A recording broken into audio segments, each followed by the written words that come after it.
So I call to order the March 21st, 2023 meeting of the Los Virgenes-Malibu COG Governing Board. Will the Executive Director please call the roll?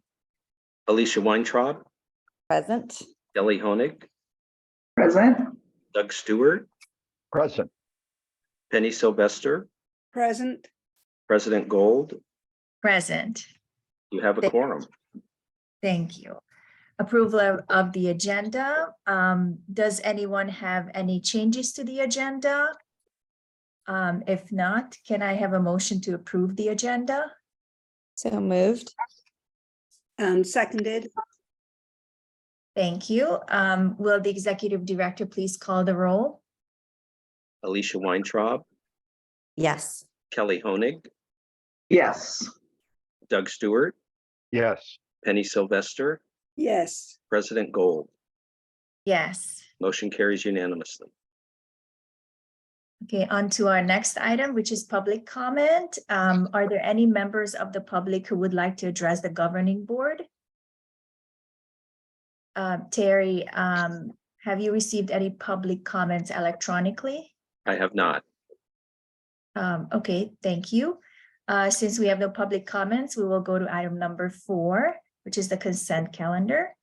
The consent calendar items will be approved in one motion unless removed for separate discussion or action. Would anyone would like to remove an item from the consent calendar? No. Okay, then is there a motion to approve the consent calendar? So moved. By Kelly. Seconded. Fine. Last comment mentioned. I would like some more. I missed that. Me too, yeah. Who was that? Not sure. Who made the second? Oh, Penny Sylvester. Thank you, Penny. Okay, will the Executive Director call the roll? Alicia Weintraub, Yes. Kelly Honig, Yes. Doug Stewart, Yes. Penny Sylvester, Yes. and President Gold. Yes. Motion carries unanimously. Our next item is the information items. I would like to introduce our new Senator, Ben Allen, and thank you for joining us today. Senator, the floor is yours. Oh, I thought I was on at 9 o'clock. Is that not right? Well, are you available now to speak to us, or should we go to another item? I'd love it if you went to another item first. I'm so sorry. I tuned in to start listening to the conversation, but No it was worries. my understanding I was on at 9. Okay, thank you so much. Sure. Terry, should we have Councilmember James Bozajian talk to us first? Okay. That would be great. Yeah, I think that's a good idea. I'd like to introduce our next item, information items, and I would like to introduce Councilmember James Bozajian. We all know him really well. Thank you so much for joining us today. And he will have some comments and present us with some information on the library trust fund increase that we will be all affected by. James, take it away. Thank you, Eniko. And I prepared a little report that you can look at your convenience. I don't know if you have it, Terry. Yeah. To show, and then I can answer some questions. I won't be very long. So just 2 increases that you should be aware of for the next fiscal year. Then that will be starting July of this year. The Board of Supervisors has a proposal to increase the general services contract rates by 7.63%. In addition to that, and cumulative to that, the Contract Cities Liability Trust Fund and Oversight Committee is expected next month to raise the surcharge rate from 11 to 12%, and that would go into effect July 1st. So if you look at the analysis that I did on the different fiscal years, I did it by per $1 million. So if you have a general services contract of for every $1 million, next year you'll be paying an additional $76,300. If you multiply a factor of 11% to the 1 million, you get the surcharge this past year of $110,000. For next year, you'd be multiplying the 1,076,300 number by 12%, and you get that number of 129,156, which is an increase of 19,156. Altogether, then, for every $1 million in your general services contract, that's subtracting out the liability trust fund for this calculation, you're going to be paying an additional $95,456 when all is said and done. For Calabasas, which has almost a $5 million contract, it's going to be close to $500,000 in additional costs. And you guys can do your own individual calculations. In addition to that, I want you to just consider two potential issues for next year. First, it's very likely that the liability trust fund, which is suffering from having been drained by a number of judgments in our cases and settlements, it's likely the increase will go from 12 to 13% next year, which would start July 1st of next year. That has not been fully decided, but I see no reason why that's not going to happen based on the trends. And secondly, and perhaps more importantly, our insurance policies that cover larger settlements, those over $10 million. We've been paying premiums the past few years, and then the settlements and the judgments have been more than 3 times the premiums. Very few insurance companies are really interested in insuring us anymore. So it's possible, and I would say even likely, that we're eventually going to be without insurance, which means that we're self-insured. It's like if you don't have insurance, most years you'll be okay. And then, a few bad judgments come in, and then probably there would be a special assessment, I'm guessing, against the cities to raise the money. A lot of factors. I mean, we can go into this in detail if you want at some other time, but I wanted to bring this matter to your attention immediately as you plan for your budgets. And Eniko, I can answer any questions you might have.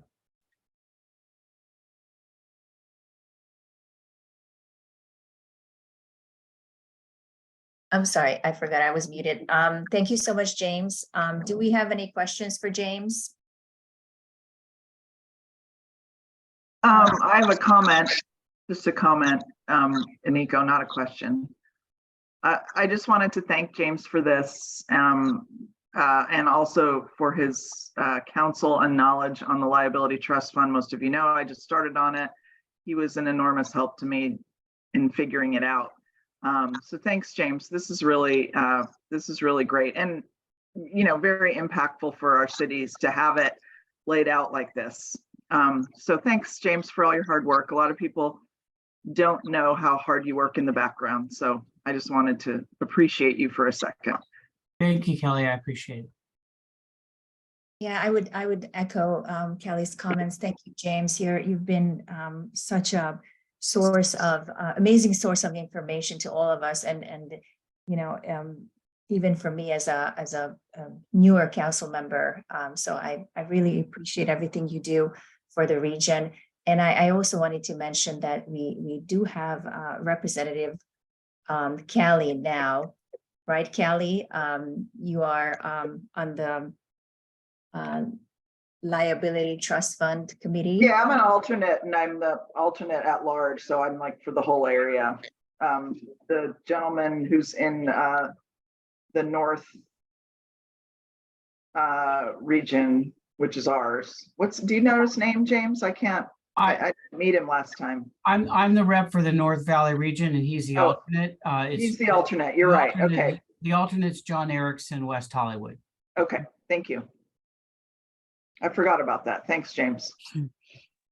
Okay, and I just want to make a comment or question to James. So if we don't change our contract, it's going to be raised by 7.663%. Just if we just stay as is, if the contract stays as is, it's going to be raised by 7.63%.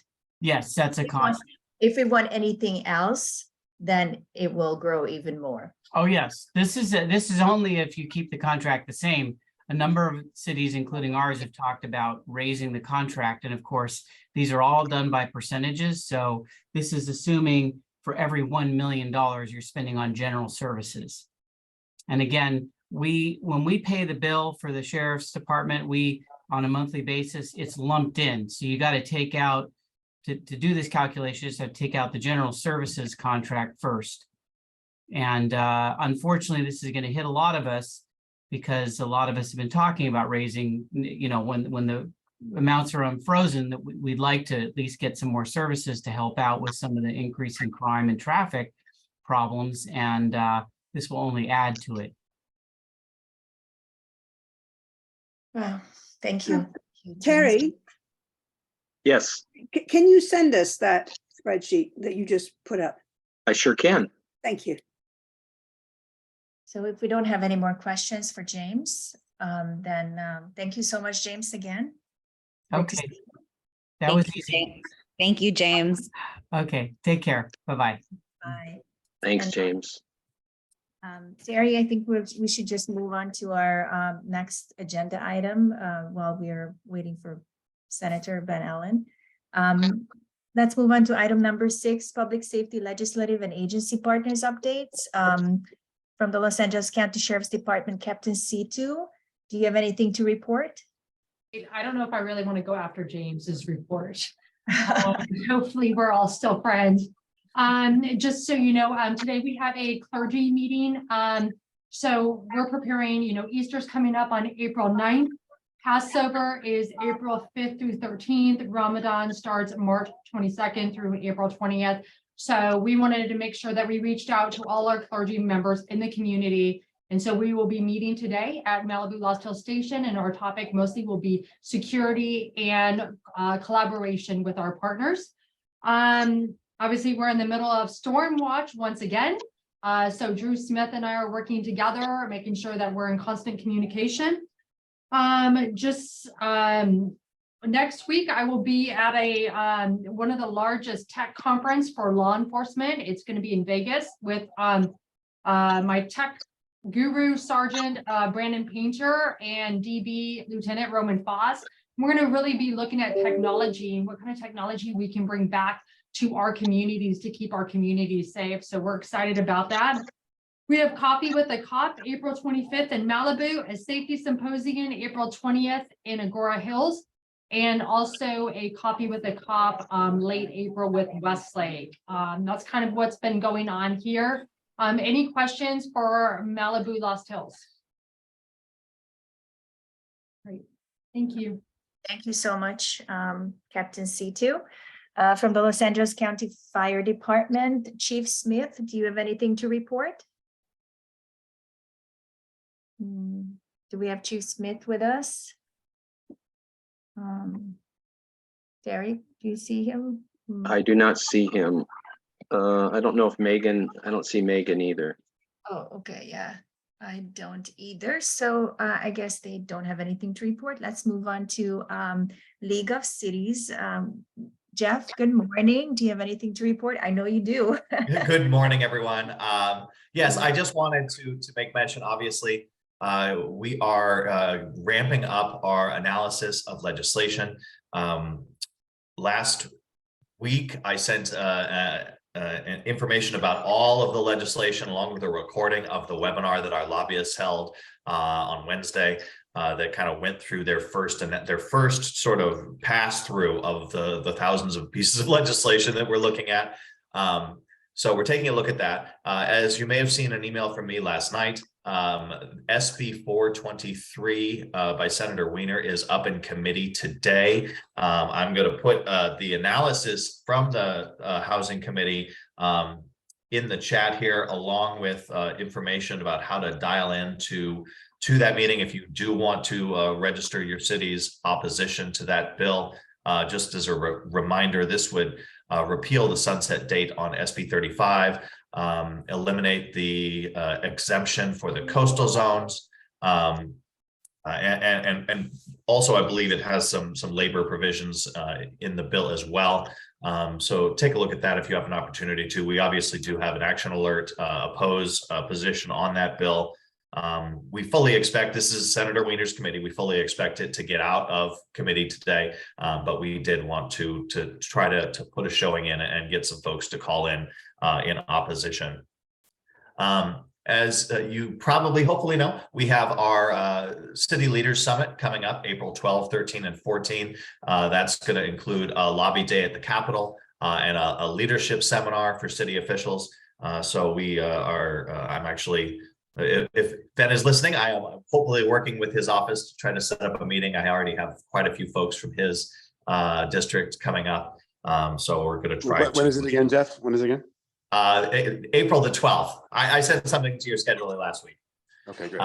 Yeah, 12, 13, 14. But hopefully we can meet with the senator and the assembly members and put in a big show. We already have, I think we're above 300, which is much larger than our usual lobby day. So it's important for us all to get up there, show our strength.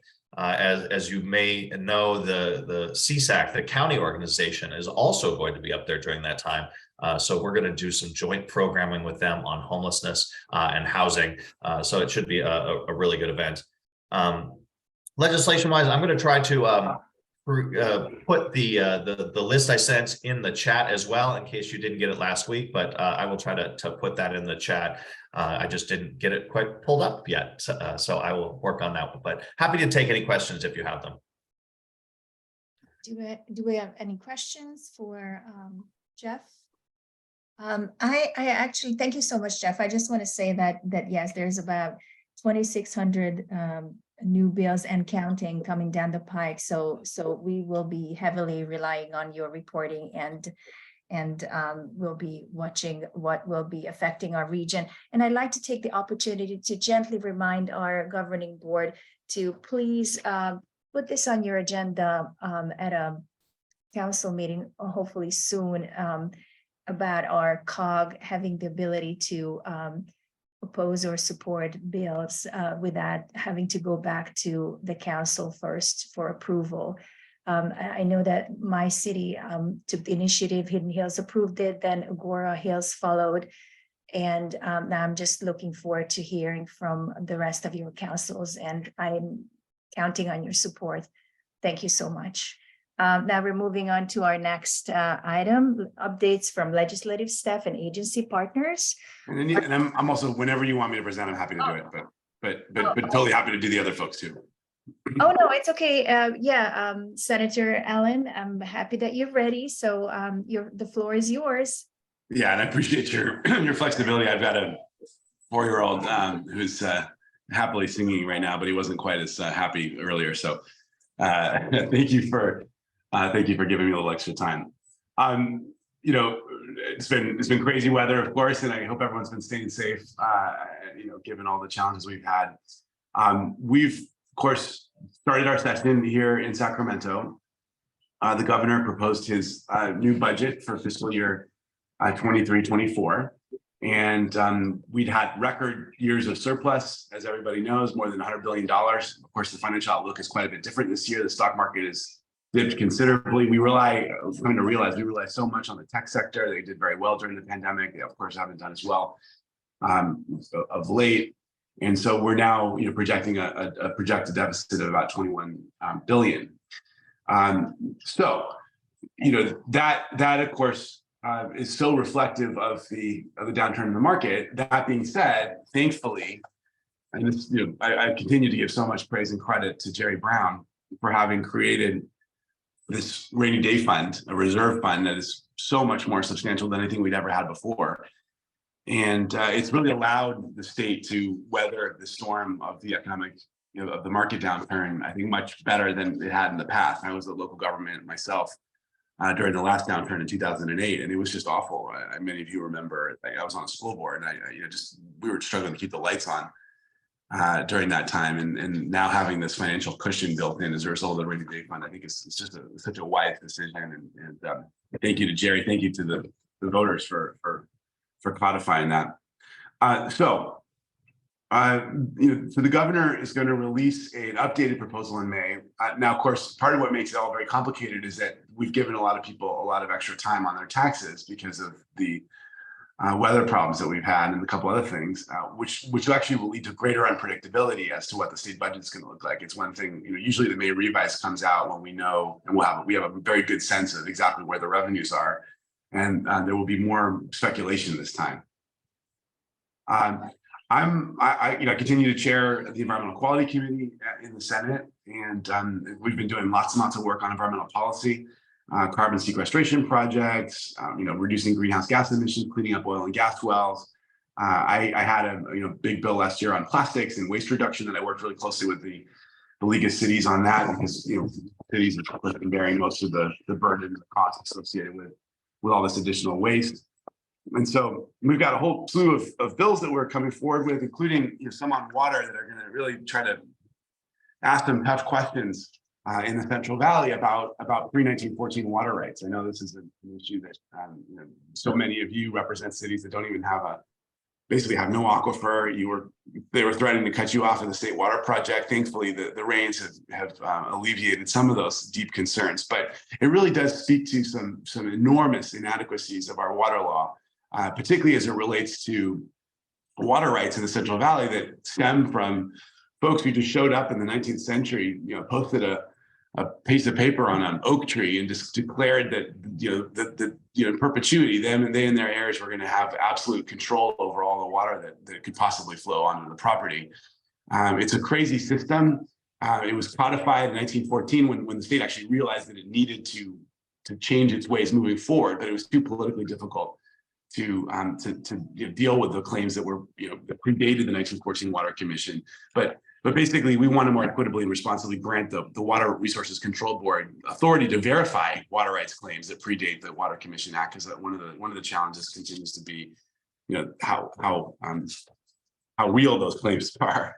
So that's one of many interesting bills that are on the dock right now with regards to water. And Assemblymember Bennett's been doing really great work on this as well. This whole idea that just because you have a longer well doesn't mean that you should be able to suck as much water as you possibly want or can out of the groundwater supply. That we've got to be able to give the water boards some power to tell people in times of water drought severity that there's limits to what they can continue to suck out of the water, suck out of the ground. Working on some driver safety bills. I'm also working on a bill relating to very high fire risk hazard severity zones. One of the things I'm really concerned about is SB 571. It would standardize wildfire evacuation planning during the approval process of new developments in very high fire risk zones. And so, there's some specific metrics that have to be met, along with engagement of necessary law enforcement and fire agencies, just given all of the terrible stories we saw, obviously from Paradise, but even some closer to home. We need to be thinking about ingress and egress when we're approving projects in very high fire risk zones. So love you to take a look at the bill. I know many of you, most of your cities are in the very high fire risk zone, and would love your feedback and input. We're also working on a bond measure, SB 867, which would create a funding source for wildfire, drought, coastline, extreme heat, biodiversity and resilience projects, including tens of millions of dollars for wildlife connectivity and open space preservation products right here in the Santa Monica Mountains Conservancy Zone. So watch that space as well, and happy to answer people's questions about that. Anyway, this is just a couple of the bills I'm working on. We've got the members have too many bills, quite frankly, and I heard you talking about a couple of them earlier that are before the Housing Committee, and happy to talk about what's happening over there. But certainly if you want to learn more about what we're doing, our package, but also if you want to talk more about other bills, I'm going to certainly block off some time on the 12th to meet with you when you come up to Sacramento. Thanks for that, Jeff. But I know David Hahn has been posting in the chat, and I just want to ask you to please don't hesitate to contact him. He's a fantastic staffer, and he's really anxious to engage with everybody and get your questions answered. This is the start of the committee process now, and so it is really important to weigh in and engage in the process. Even if bills, Jeff can speak to this, but even if bills can't be stopped, they can sometimes be changed or altered, and it's really important to incorporate ideas and thoughts from your cities as these bills are being passed, because I think we've seen over and over again, especially at the Housing Committee, I think there's a particular ideology that drives the way that they think about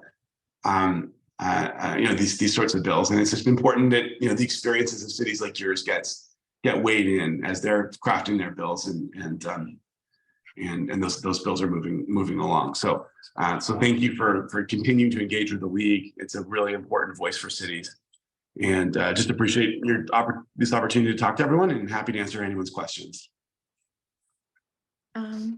Thank you so much, Senator. Do we have any questions for Senator Ben Allen? I'm also just happy to listen in. I love just, as I was getting ready and helping my son, it was just great hearing all the stories and including some of the financial issues you guys are going through. I want to insurance. Those are some things I want to engage with you on. Yeah, maybe I would mention something. I think there's two assembly bills. I know they're not in the Senate, but that would help regional bodies to be able to stay on Zoom and lower emission and protect the environment. So I don't know where you stand with that. You mean allowing Zoom meetings? Is that what you're saying? Yeah, for agencies and Right. different bodies that I think at this point are not decision-making bodies, but like committees, subcommittees. So just to keep people off the road and facilitate regional, facilitate these regional agencies to work more efficiently. Yeah, I tend to be pretty supportive of granting more flexibility in those situations. Yeah. So I voted for all those bills that have come before me along those lines in the past, and I'll obviously want to look at the details, but that's in the spirit of reforming the Brown Act, basically, which has been been circulated for many years amongst us, officials. Yeah, I served on the school board and dealt with the Brown Act myself, and I think it, I've dipped my toe into that water before. It's a hard area to work, but love to talk. If folks have some ideas about how to make some meaningful changes to the Brown Act that would not sacrifice, the core principles of public engagement and scrutiny, while also allowing government agencies to work more efficiently, I'd love to talk to you about that. Okay, thank you. Anybody else? Do we have any more questions? Okay, well, thank you so much, Senator Allen. It was great to have you with us this morning. Thank you so much. I'm going to go off camera, but I'll keep listening in. Okay, thank you. Right, thank you guys. Thank you so much, everyone. Thank you. Thank you. Okay, so let's return to our item number 6, updates from our legislative staff and agency partners. Are there any other representatives or agency partners that would like to speak at this time? And thank you so much, Jeff. I don't know if I had a chance to thank you. No, nobody. Okay, so let's move on to our action items. Our first item is letter of support for Jim Stahl's reappointment to the Los Angeles Regional Water Quality Control Board. Will the executive director present this item? You're muted. Terry, you're muted. My dog was barking. This was brought to my attention by Joe Belomo, who works for Wildan and consults with many of the COG cities on stormwater issues. With regard to Jim Stahl, Jim has been a member of the Regional Water Quality Control Board from the LA region for 5 years, and his term is up. It's important to keep people on the board like Jim. He's the former chief engineer and general manager of the LA County Sanitation District. He's a very technical person. He's a moderate voice on there. He's not real progressive. He's definitely not conservative. He just looks at it from a very practical standpoint. Several years ago, when Stuart Siegel was the president of the COG, we had a number of regional water board members come out to participate in a COG meeting. And Jim was one of those people, along with their general manager. So it's really important to keep somebody on the board that's got a historical perspective and a technical background in order to represent the cities as we go from regulation, especially to enforcement. So I would recommend that we do send this letter to the Senate committee in order to support Jim's nomination or reappointment by the governor. Okay, thank you so much, Terry. Do we have any questions for Terry? No? Okay, would someone like to make a motion to approve the letter of support for Jim Stahl? So moved. Second. Thank you. Will the executive director call the roll? Yes. Alicia Weintraub, Yes. Kelly Honig, Aye. Doug Stewart, Yeah, yes, Penny Sylvester, Yes. President Gold. Aye. Motion carries unanimously. Who was the board member that seconded the motion? I was. Thank you, Alicia. Okay, thank you, Terry. Our next item is appointment of Paul Grisanti as the Los Virgenes-Malibu Council of Governments alternate member to the Santa Monica Bay Restoration Commission Malibu Measure R adjustment. Will the executive director present the item? Yes, this is what happens when you don't come to the board meetings. They appoint you to something. But seriously, Paul volunteered, and the Malibu City Council is recommending his appointment as the COG's alternate. So Steve Uring from Malibu is our current representative, who's became the representative when Mikey stepped down. And so Paul has generously volunteered. So I would recommend that the governing board appoint Paul. Okay, thank you so much, Terry. Do we have any questions for Terry? Okay, no questions. Then would someone like to make a motion to appoint Paul Grisanti as the COG's alternate member to the Santa Monica Bay Restoration Commission? I'd like to make that motion, please. Second.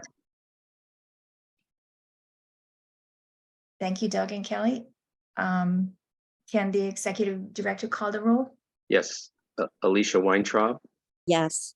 Kelly Honig, Yes. Doug Stewart, Yes, Penny Sylvester, Yes. President Gold. Aye. Motion carries unanimously. Next on our agenda is the hazard mitigation plan. Will the executive director present the item, please? Yes.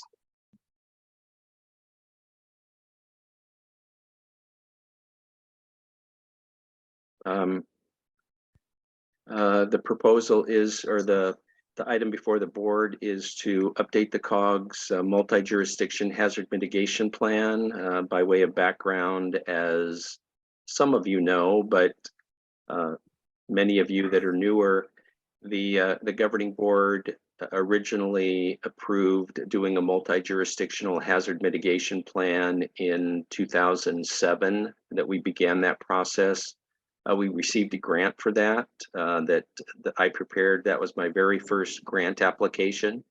And we were successful, and we received a $150,000 grant to do the initial hazard mitigation plan. I subsequently applied for and was approved by Cal OES and FEMA the grants to update the plan every 5 years. We're now in that cycle again, and unfortunately, as I've previously reported, the application process did not go well last summer. They're currently Cal OES has currently issued a notice that additional grant funding will be available. Unfortunately, it won't be available until about this time next year, which would leave us insufficient time to complete the hazard mitigation plan update by August 2024, which is when it expires. The importance of the hazard mitigation plan is if there's any damage, like for example now with flooding, that would be reimbursed from FEMA. The cities, the COG would need to have a hazard mitigation plan update in place and in good standing. So it's very important. The previous 5 years ago, it was the cost was $70,000. A couple of consultants said that we could add possibly 10% onto that. So I just rounded it up to 80,000. We won't know until we receive proposals back, but I'm thinking that it should be right in that area. And based upon that amount, the allocations, as you could see before you, between the cities, and that was based on population and also taking into consideration the size or the area of the city in order to kind of balance it out and make it equitable for everyone. So moving forward, I would be sending out a request for proposal that was attached to the email that I sent out with the agenda. I did, Penny was kind enough to point out a couple of typos and corrections that need to be made in that, and I will make those corrections.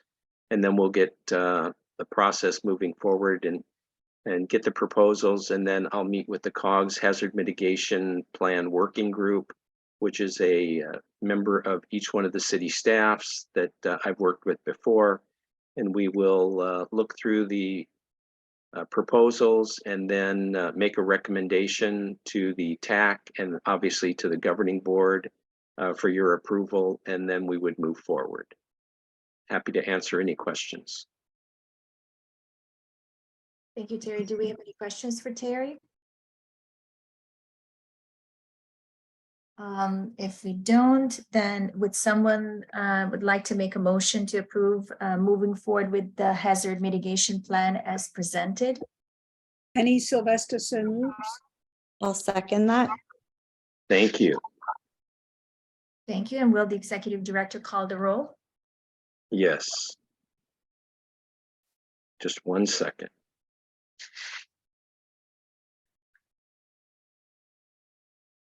Alicia Weintraub, Yes. Kelly Honig, Yes. Doug Stewart, Yes. Penny Sylvester, Yes. President Gold. Yes. Motion carries unanimously. Thank you. Thank you. Now we're on to general comments and requests for future agenda items. Are there any comments or requests for future agenda items? I would just like to make a comment. I won't be joining you next month. I'm going on holiday. Thank you for letting us know, Penny. I'd like to just take this opportunity to check in with our city managers. Do you have anything to report to us that would be of interest to our region? Any good news? No? No news is good news, right? Mayor Pro Tem Gold, I have a couple updates from Malibu. Thank you. So we did have some COG Measure H funds. This was to allow or allows for 3 alternative sleeping beds for some of our homeless and transient population. The 3 interim beds are now online and have been filled, and we're prioritizing clients that have housing vouchers that are ready to move into permanent housing. Once that's secured, and city staff, the people concerned, and the sheriff's department have coordinated how deputies can access the beds when one is available. So depending on the availability, deputies will be able to offer the alternative sleeping location when needed, and to enforce some of our local restrictions like no camping, which we've restricted recently. Our budget development is underway. We actually have a strategic work plan workshop tomorrow with our council to set some priorities, and our first in-person hybrid, that will be our first in-person hybrid meeting, but our first city council in-person hybrid meeting will be Monday night. And then we have a transaction and use tax that was approved in November that's going into effect April 1st. That's a half-cent sales tax increase. So those are some of our items that may impact the region. Thank you so much. Anybody else? Kinded? Thank you, President Gold. I just wanted to let the group know that at our March 8th City Council meeting, we invited and hosted several of our utility companies, including Southern California Edison, Charter Spectrum, AT&T, and the Water District. SoCal Gas was also invited to attend, but was unable to make it and is rescheduling for a future date. But it was a good opportunity for our council members to question the utility companies about rates, about outages, about infrastructure, some of the problems that we're seeing in our community, and probably likewise that you're experiencing in your communities as well. It was I think overall a positive discussion for the most part, where we see some movement by the utilities to address issues that have been perhaps ignored or just not well addressed over the last few years. So I just wanted to update the group on that, President. Thank you. Anybody else? No. Oh, Rob? President Gold, I just wanted to remind everybody that we do have a lunch plan with Senator Ben. Yep. So that will be on April 3rd at Picacio's at the lake. And so that'll be a chance for us to chat with Ben Allen and for the whole COG. So hope everyone has that on their calendar. If you could let Terry know if you're going to be there, that would be great. Rob, Yeah. did an invitation get sent to all the cities? I believe it did, but we'll send it again just so everybody's got it on the calendar. Thank you. Thank you. So if there are no further comments, I'd like to note our next governing board meeting on April 18th at 8:30 a.m. and the Technical Advisory Committee will meet on April 5th at 8:30 a.m. And if there are no further comments, the meeting is adjourned.